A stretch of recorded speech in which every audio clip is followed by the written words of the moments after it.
Gaafiin shanaffaanii Zakkiin artistii nama sirbu fakkeenya godhate yookaan akkamitti gara aartii kanatti dhufe. Yoo yaa harka fuunee ashamaa akkam jirtan hordoftoota yuutuubii maqaan kiyya Zaakir Kamaaliin jedhama. Dhalataa godina Iloobbaaboor fuudhaadha. Haadha manaa qaba. Ilmaan walitti dhufnu baay'een isaa iluun eessaa maqaan bidhareef akkuma beeyanii abbaan kan koo Rabbi rahmata isaanii haa godhu abbaan kan koo du'uudha. Osoo hin taane bara 2000 fi qabsoo qeerroo kana keessatti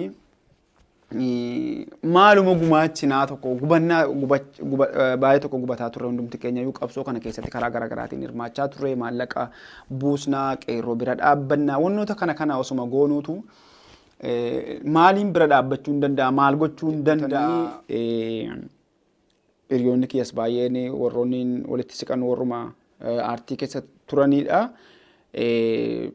Haaluma kanaan anis waan tokko gahee kan koon baadhaa dhumaanan sirba waa'ee